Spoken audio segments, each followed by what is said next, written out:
My guest is the retired four-star Army general who served in the United States military for nearly 4 decades.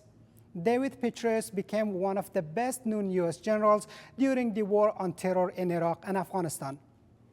Petraeus was the architect of the Counter Insurgency Doctrine and commanded the international forces in Afghanistan and Iraq. He is known as one of the most effective strategic thinkers in his generation. General Petraeus is now a partner in the global investments firm K.K.R. and the chairman of the K.K.R. Global Institute. Here at Afghanistan International, I sat down with General David Petraeus and discussed Afghanistan under Taliban's role and what might come next for the U.S. to prevent another terrorist attack. I'm Aref Yaqubi.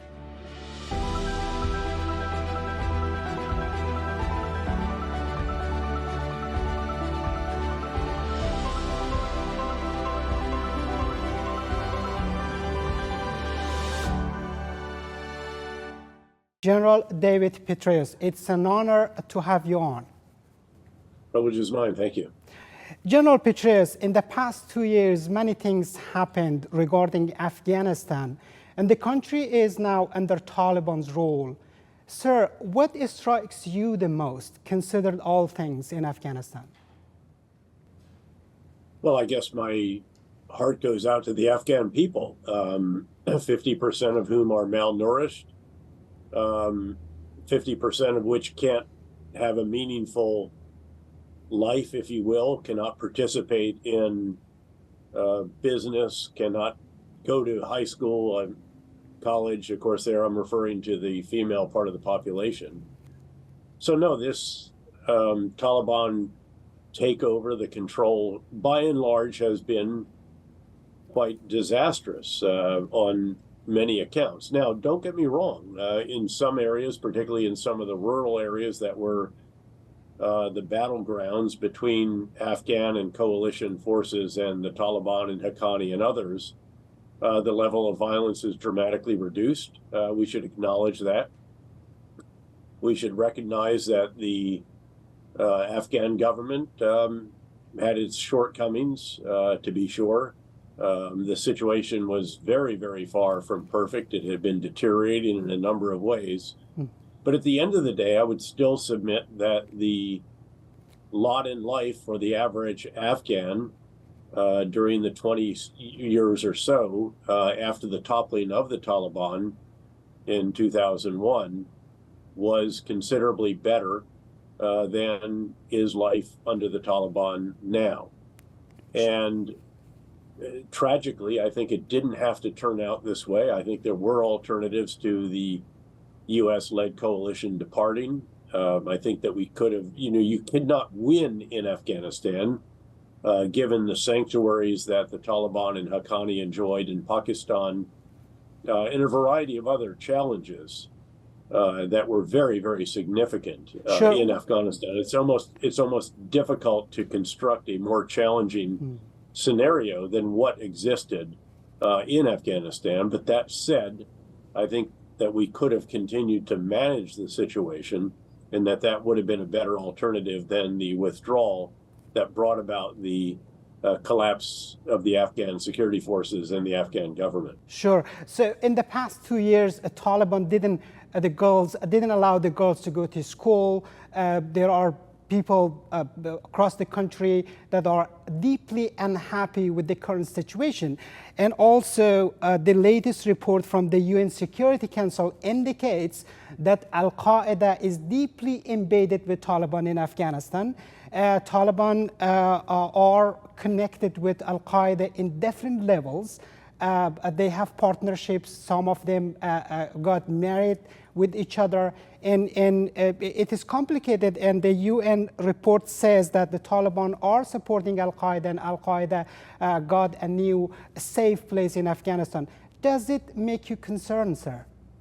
Of course it does. And obviously the fact that the leader of Al-Qaeda was in a house within a few blocks of the presidential palace, within walking distance of the palace, when he was brought to justice by what is publicly known, of course, now a U.S. operation, is very concerning. Again, keep in mind the original reason that we went to Afghanistan in 2001 was because we needed to eliminate the sanctuary in which Al-Qaeda had planned the 9/11 attacks and conducted the initial training of the attackers. All of that, of course, in eastern Afghanistan, when the Taliban controlled that part of the country and the bulk of Afghanistan. When the Taliban refused to eliminate that sanctuary themselves, we went in, and that was the objective of the operation. The challenge was, of course, you had to eliminate the Taliban regime control in order to do that. We did do all of that. And the overriding objective since that time, along with lots of other worthy objectives, was to ensure that Al-Qaeda was not able to reestablish that kind of sanctuary. Because if it can, then it's a matter of time until the problem starts to extend beyond Afghanistan's borders, as it did again when Osama bin Laden had the sanctuary in eastern Afghanistan. We also see, frankly, the Pakistani Taliban seem to have found a hospitable arrangement with the Afghan Taliban, which is incredibly ironic, of course, because the Pakistanis refused to eliminate the sanctuaries of the Taliban, the Afghan Taliban, and the Haqqani network on their soil that caused so many problems for Afghanistan and for the Afghan government and citizens prior to the Taliban toppling that government. Sure. Let me ask you this question, sir. So you mentioned Pakistani Taliban. There are reports, many reports, that Pakistani Taliban got inspired by what happened in Afghanistan. They think that they can oust the elected government, perhaps, in Pakistan as well, or at least some of them think like that. How the future of Afghanistan and the region would look like, General David Petraeus? Well, the future looks very bleak for Afghanistan, and that future, the Afghan future, means that there will be challenges for neighboring countries, most significantly Pakistan, I would submit. That's the country, again, that is most under pressure from an element that has sanctuary on Afghan territory. And again, I think it's highly unlikely that the Pakistani Taliban, the Tariqi Taliban Pakistani, could ever topple the Pakistani government. But it is an added complication in a very serious security challenge that Pakistan certainly does not need. It has enough other challenges, whether it's a very fractious state of its politics, the very difficult circumstances that it faces economically, a variety of different issues that are very, very pressing for Pakistan. And again, the last thing they need is the Taliban, which they allowed to operate from their soil, now allowing their opponent, their enemy, their adversary, to operate from Afghan soil. Sure. Do you think that the Al-Qaeda network or ISIS perhaps have the capacity to launch another attack against the United States interests around the world or in the region? I don't think that they do right now. We certainly need to be worried about and keep an eye on both of those organizations. The Islamic State, of course, is actually fighting the Taliban and carrying out suicide attacks and other attacks against them on a near daily basis, creating very serious security challenges for Afghanistan and for the Taliban regime in particular. Some of these have been quite damaging, quite horrific, and quite sensational.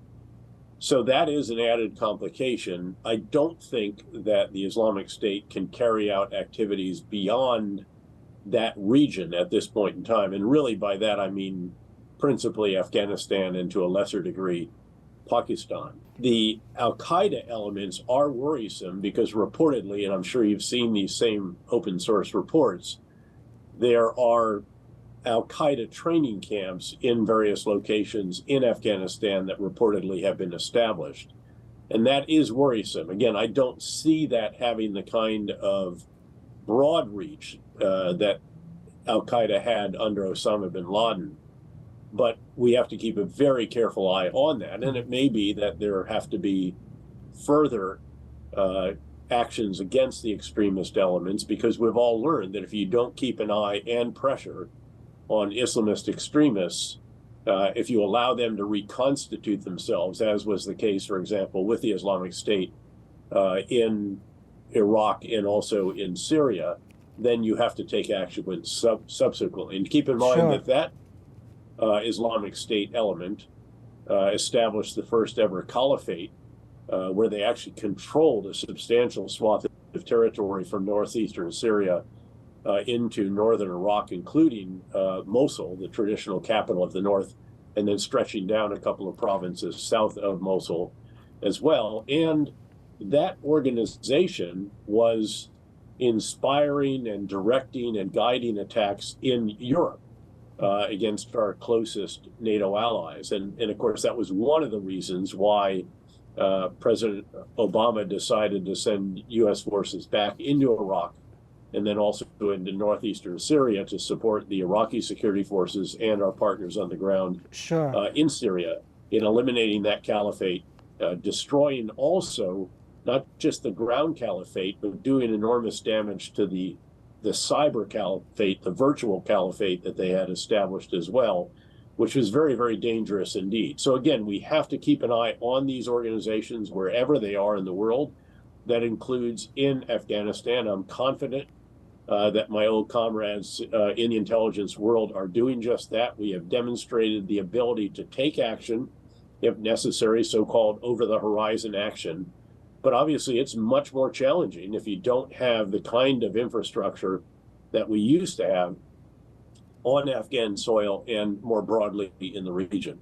Yeah, so let me ask you this question here. So what are the clear options for the United States to manage or control Al-Qaeda activities in Afghanistan, or to manage Afghanistan entirely, because it's a very complicated and dangerous situation? So it seems that Washington doesn't have a clear strategy, at least when it comes to a political strategy towards Afghanistan. Many people ask, what are the options for the United States to manage the country, Afghanistan, with this complicated situation? And you are one of the best known strategic thinkers. What are the options, sir? Well, none of the options is particularly good. None of them is particularly attractive. Obviously, what we need to do, and I'm confident we are doing, and I'm not going to share anything that has been shared with me, but obviously you seek to augment your capabilities in countries that are in that region in a variety of different ways, to establish other infrastructure in the broader region, the greater Middle East, so that if you do have reason to have to do something, you have the ability to do it. And I think the best example that we have been able to do this is, of course, the strike that brought Ayman al-Zawahiri to justice. Again, outside a house that was just a few blocks from the presidential palace. But clearly, having lost the bases, the infrastructure, the partners that we had in Afghanistan was a big blow to that capability. Keeping in mind that we weren't just focused on what was going on within Afghanistan, we were focused on what was going on in the greater region. And of course, it's very publicly known that the operation that brought Osama bin Laden to justice when he was located in Abbottabad, Pakistan, was launched from Afghan soil and recovered to Afghan soil as well. So that basic infrastructure was very, very helpful to us, not just, again, in the shadow of the Hindu Kush in Afghanistan, but also in the shadow of the Hindu Kush in other countries as well. Yes, absolutely. So, General Petraeus, so you were the architect of counter-insurgency doctrine in Iraq and in Afghanistan. So may I ask you, sir, So why this doctrine failed in Afghanistan? Well, I would first of all not necessarily agree that the doctrine failed. We withdrew from Afghanistan. We lacked strategic patience. We actually had a situation that was sustainable. It was not ideal. It didn't represent winning. It was unsatisfactory, frustrating, but it's something that we could have sustained, and sustainability is typically measured in the expenditure of blood and treasure. We had not lost a soldier in combat in 18 months until that tragic episode at Kabul International Airfield during the evacuation. But the country, sir, with respect, the country is under Taliban's rule now. They control the entire country, and they run the country as they were doing before the United States went to Afghanistan. Well, again, it was not because the counterinsurgency approach failed. It's because we ended that approach. We withdrew. We got frustrated. We got tired, even though, again, as I said, the strategy was quite sustainable near the end. And the idea, by the way, that Afghans wouldn't fight is just completely dishonest. It's inaccurate. 27 or 28 times as many Afghans died as did Americans over that 20-year period that we were present on Afghan soil. Sure. One of the points the reality was, though, that the Afghan security forces, once they realized that no one was coming to the rescue, they weren't going to continue to fight. That should not have been a surprise. I predicted this many weeks prior to the collapse. I stated, in fact, on air, on Fox News in particular, that I feared a psychological collapse of the Afghan security forces when they realized that no one was coming to their aid with reinforcements, emergency resupply, close air support, and medical evacuation. Sure. But again, to come back to you say that the counterinsurgency strategy didn't work. Certainly it did not achieve, quote, victory. It didn't achieve the dramatic results that, say, the surge in Iraq achieved. But if you withdraw, obviously you're no longer pursuing that strategy. And the bottom line is that at the end of the day, we had an approach that would have been sustainable in terms of the expenditure of blood and also of treasure. The cost was down to around $25 billion or so in a world of $830 billion defense budgets. That's quite reasonable. Yeah, that opportunity is lost now, sir.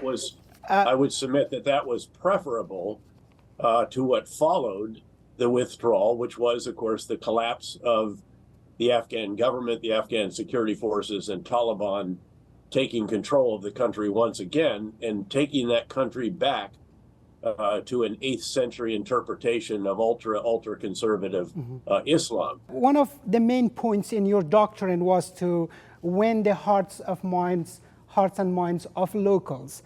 So, General Petraeus, why your doctrine didn't work well to win the hearts and minds of locals, particularly Pashtun locals in the areas that Taliban had the ground? Well, because the Taliban were threatening them, and in these areas, if you can't provide security for them, they're not going to give you their hearts and minds. So that was a big tug of war. There's a variety of other challenges that existed, including the fact that Afghan forces and local leaders came to be seen as supporting the occupiers instead of being the true adherents to Islam and so forth. Again, there's a lot of complexity here. But at the end of the day, if you can't provide security, they're not going to embrace you if you can't fulfill their most important need, which is security. But that was not true for the bulk of the Afghan population. That was true of the areas of the Pashto area that were most embattled. But if you look at the major cities, the major population centers, well, just look at who has voted with their feet. There's a reason that millions of people have left Afghanistan when the Taliban took over again, whereas there were many millions returning to Afghanistan during the period that the coalition was there. and helping to provide great opportunities for Afghanistan and the Afghan people. Sure. But again, it's a very complex situation. I don't want to make this out to be simplistic. General Petraeus, so there are literatures, there are books and articles that have been written about Afghanistan, and one point is that there was a lack of leaderships among Afghans. Afghanistan didn't have the right leaders to manage the situation, to work with international forces. So you worked with Hamid Karzai, the former Afghan president. Do you think that Afghanistan was lacking a good leadership? Well, I worked with him, and I also worked with Dr. Ghani in a variety of different capacities. Both my capacities and the capacities that, again, Ashraf Ghani held, all during the period that Karzai was the president. Look, they were under enormous pressure. They had enormous challenges. They're pulled in various directions. They had frustrations of their own that were quite legitimate about us. We made mistakes. These mistakes accumulated, that frustration accumulated. You cycle through commander after commander over a number of years and so forth. And I think you have to try to put yourself in their shoes.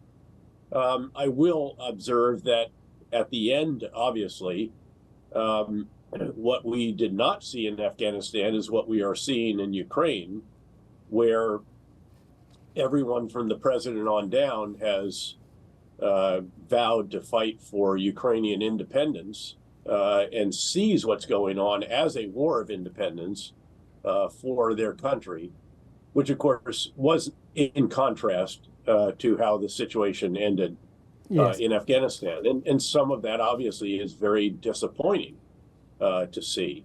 Absolutely. But again, at all different levels, there were great leaders, there were strong leaders, there were courageous and selfless and honest leaders, and there were certainly plenty who were not. And that was, again, one of the frustrations that I think not just coalition forces had, but Afghan people had as well. Many Afghans locals are asking that. They say the United States of America has the most sophisticated army and technology and everything, cutting edge technology, everything. But the Taliban had, a bunch of groups that were using RPG with the motorcycles in the villages. And people say, why the United States couldn't defeat the Taliban? What are your thoughts, your explanation?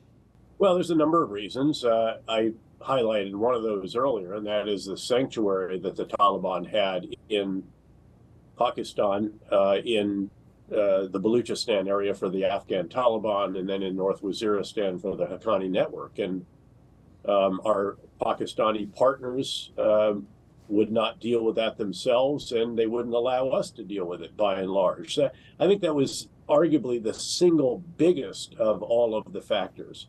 But there are many, many others. Obviously, corruption was a massive challenge for Afghanistan and for many Afghan leaders in a variety of different levels, in uniform as well as in some of the other civilian positions. Then you have a variety of other issues. You have very substantial illiteracy. You have a very anemic economy. You have the major export crop is illegal. Illegal narcotics. It's really hard to establish the rule of law if a major export crop violates that law. Sure. Now, lack of infrastructure. There's a lack of a lot of different things. Again, as I mentioned earlier, you could not construct a scenario that was more challenging than Afghanistan. I remember doing an assessment for Secretary Rumsfeld when I was a 3-star coming home from my 3-star tour in Iraq. He asked me to come home through Afghanistan. And I went back and I said, look, the level of violence in Iraq is vastly higher, but the longest of the long wars is not going to be Iraq. It's going to be Afghanistan. And I laid out the reasons why it was much more challenging than was the situation in Iraq, even though the Iraqi level of violence was many times that of Afghanistan at that point in September of 2005. So again, a very, very challenging scenario. But we contributed to those challenges as well, because we were in a contest of wills, and yet we told the enemy when we were going to start to draw down. We repeatedly told the enemy that we wanted to leave. Again, if you want to get a good bargain, if you want to get a viable negotiated resolution, you don't tell the enemy that you're going to leave no matter what. If you're going to build up, you don't tell the enemy when you're going to start building down. Sure. You should, and in fact, you should base it on conditions on the ground, not on other factors. So again, we made a number of mistakes over the year, and you mentioned the articles and books. I wrote an article for The Atlantic at the 1-year anniversary of our withdrawal that tried to distill my explanation of what did not go well and why the war didn't turn out better than it should have, frankly. Noting again, it did not have to end this way. Do you think, General Petraeus, that Pakistan wants Afghanistan another Waziristan for themselves? Well, that may have been in the back of their mind, but it certainly hasn't turned out that way. Instead, it has become more akin to what Baluchistan was to Afghanistan. It has become their problem now, because it's just as there were sanctuaries for the Afghan Taliban on Pakistani soil, now there are Pakistani Taliban sanctuaries on Afghan soil. So this did not turn out, I think, certainly the way that they hoped it would. Yeah, considering that if they tolerated the Taliban and tolerated the Haqqani network, that they would be partners when they took Afghanistan over, if that came to pass, and that has not turned out to be the case. Do you think that Taliban in Afghanistan are under Pakistan's control in all means?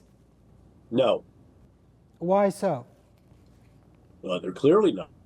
If they were, they would not be harboring or allowing the Pakistani Taliban to operate on their soil. So, General Petraeus, thank you so much. Let me ask you this. So, do you think that there is any possibility that the United States get involved again with Afghanistan militarily, perhaps having an army unit in Afghanistan or something like that? Do you see such capacity? I think that's very, very unlikely. At least certainly in the near and very likely the midterm.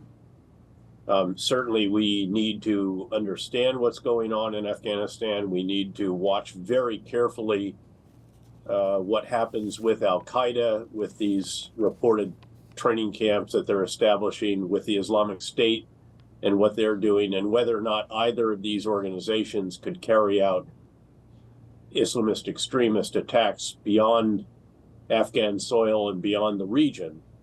But I don't think that there is any appetite to do more than that. And the idea that you would put U.S. military back on the ground, again, I find highly unlikely, unless there's some really extraordinary circumstance that leads to that. And it's hard for me to imagine what that might be. How about political engagement, General Petraeus? Do you think it's in the interest of the United States to have a political engagement with Taliban, or perhaps having an embassy in Kabul, or it's in the interest of the United States to put more pressure on the Taliban? Well, again, all those are very, very difficult. The challenge, of course, is that everyone is trying to come to grips with right now is how to provide assistance to the Afghan people, so many of whom are below the threshold of starvation, essentially. They are malnourished. And again, the estimates by the UN and others are at least half the population fits that category. How can you help the Afghan people without helping the Taliban regime, without enriching the Taliban leaders? Without enabling them to build their nefarious capacity, especially as they are, in many respects, reneging on promises that were out there before about what would be possible for citizens in a Taliban regime-led country. Yeah. So again, it's a very, very difficult question. And there is no easy answer to it, or the diplomats and development workers would have found it already. Yeah, so you, General Petraeus, you supported, you were among a few generals, perhaps as long as I know, that supported nation building in Afghanistan as well, or you were not against that. And also you supported some you had young to do nation Afghans. building. Yes. The idea that you couldn't do nation building was just nonsensical. You had to do that. If you didn't, to whom do you hand over the tasks that we were performing? Again, you had to develop Afghan security forces and critical institutions so that we could have them take over what it was that we were doing for Afghanistan. Again, there was no alternative to that. Those that say that it all went bad when we started doing nation building clearly don't understand the nature of the situation on the ground. Unless you just want to leave and allow it to fall back into chaos, which tragically did happen at the very end, but was not necessary. Again, there was no compelling reason really for our departure, given that, again, we hadn't lost a soldier in combat for 18 months, and it wasn't because of the agreement with the Taliban. It was because we were no longer on the front lines. The Afghan forces were the ones fighting and dying for their country. And they were more than willing to fight for their country as long as we and their forces had their back.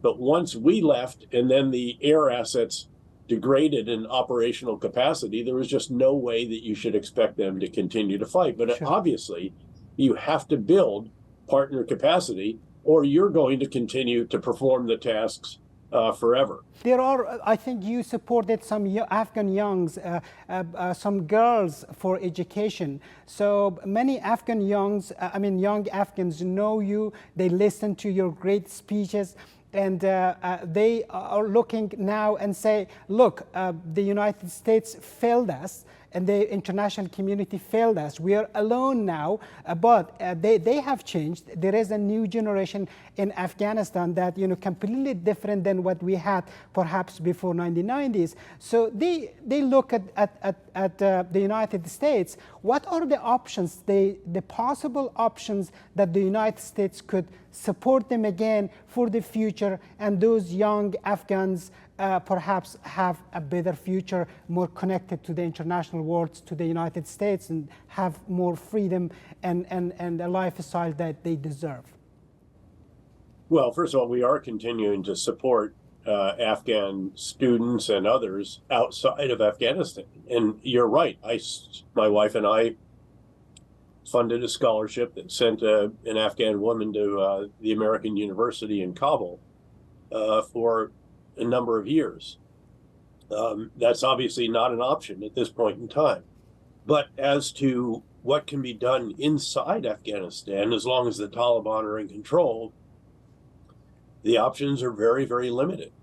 I have enormous admiration for those who are continuing to educate Afghan girls who are not allowed to go to high school and college anymore.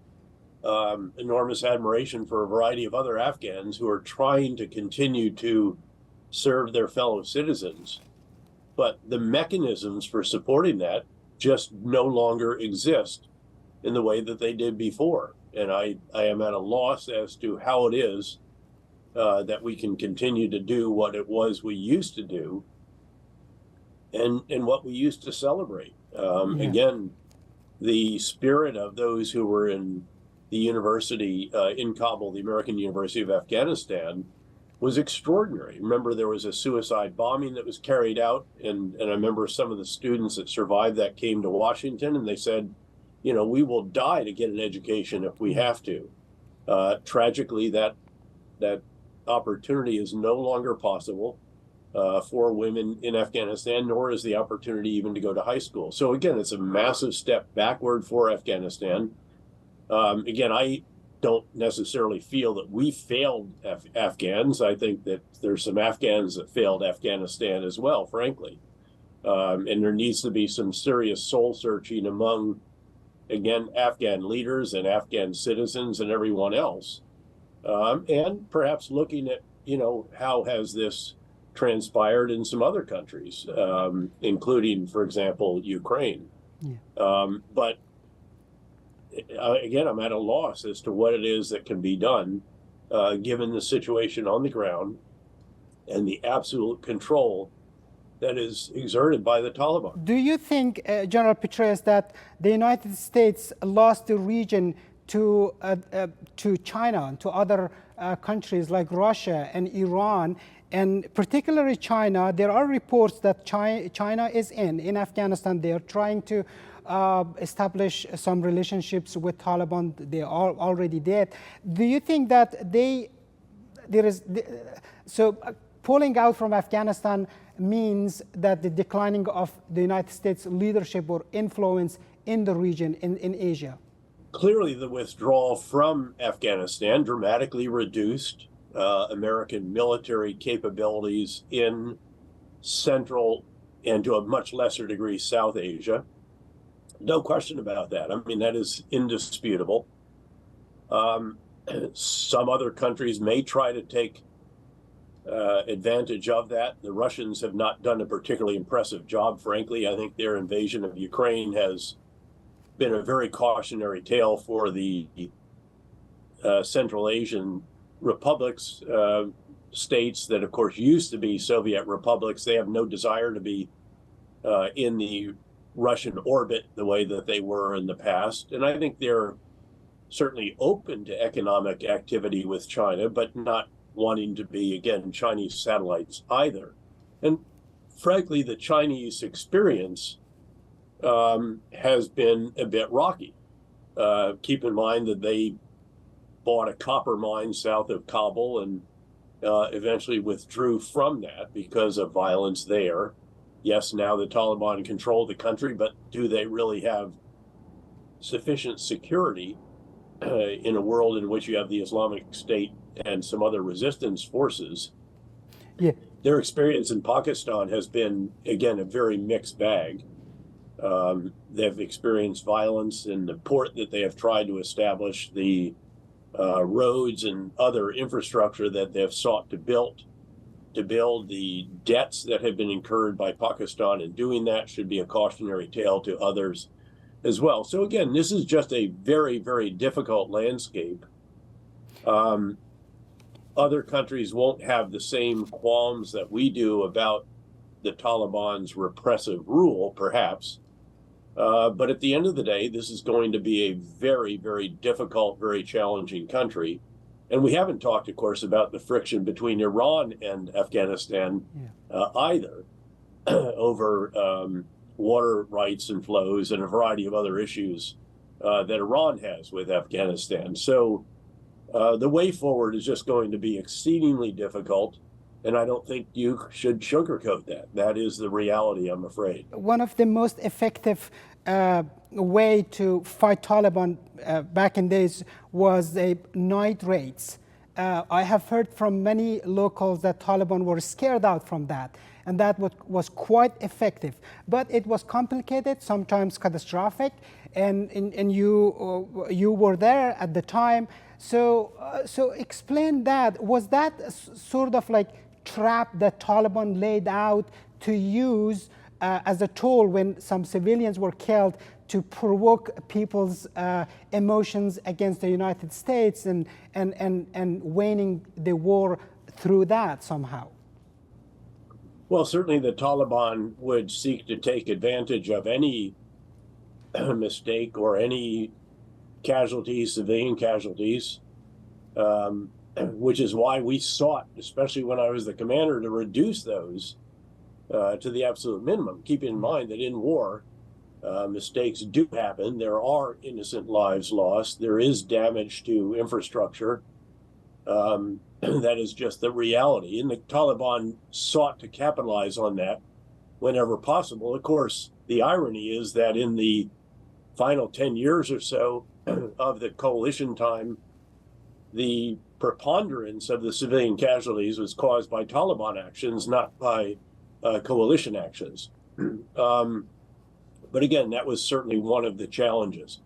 But with that, I'm afraid I've got to draw this to a close. It was great to talk with you. Thank you. Thank you for what you're doing. I wish that there was a more optimistic and more heartening message. But I have long believed that you have to deal with the world the way that it is, not just the way you'd like it to be. Sure. But thank you again very much. Thank you so very much, General David Petraeus. I appreciate it.